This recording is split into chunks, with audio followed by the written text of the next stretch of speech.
So 7 மாசம் கழிச்சு ஏதாவது கேட்டிங்களா? பேச்சே வரல. இந்த அளவுக்கு வந்தது போதும், இதுக்கு மேலே நம்ம சரி பண்ணிக்கலாம். ரெக்கவர் ஆயிட்டாங்க மேக்ஸிமம். அங்கே இருக்கையில எங்கேயே திருப்பி வந்து அப்படிதான் இருந்தேன். வந்துட்டேன்ல, எனக்கு என்ன ஒன்று அழுகலை. ஃபர்ஸ்ட் பார்த்தப்ப மனைவி அழும்போது எப்படி கன்சோல் பண்ணுவீங்க அவங்கள?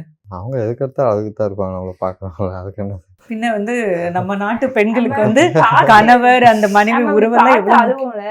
அழுவியா?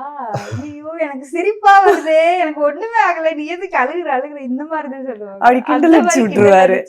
ஆக்சுவலி அது ஒரு பாசிட்டிவ் நேச்சர் தான். அழுகும் போது அழாதேன்னு சொன்னா கூட கொஞ்சம் தான் அழுவோம். நம்மளே கலாய்ச்சி விடும்போது அழணும்னு தோணாது இல்ல? அவங்க அப்பாவே அப்படியே கலாய்ப்பாங்க, என்ன யாருமே விட மாட்டாங்க. மகளை இப்ப கலாய்க்க ஆரம்பிச்சிட்டாங்க. அப்படியா?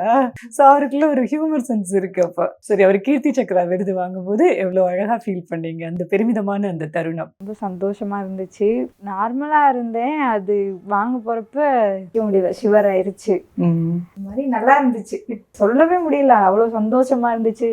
என்னால எந்திரிச்சு நின்னே தெரியல அந்த ஒரு செகண்ட். அதாவது பட்ட பாடு இல்ல, கல்யாணம் பண்ணி 15 நாள்ல கணவர் வந்து மிலிட்ரிக்கு போறாரு, அங்க என்ன நடக்கும்னே தெரியாது, பார்டர்ல அவர் வேற ஆர்ஆருக்கு போயிருக்காரு. அப்படிங்கும்போது இதெல்லாம் ஒரு மனைவியா கடந்து வரும்போது நம்ம நிறைய மிலிட்ரி மேன் பத்தி நியூஸ் வரும்போது ஜெயிச்சுட்டு வந்திருக்காரு. இது நம்மளுக்கு வந்து எவ்வளவு பெரிய சந்தோஷம் இல்ல நம்மளுக்கு. கரெக்டா? உண்மையிலேயே இட்ஸ் கிரேட், ரியல் ஹீரோங்க. இப்ப நீங்க ஹீரோயின் இல்ல? ஆமா.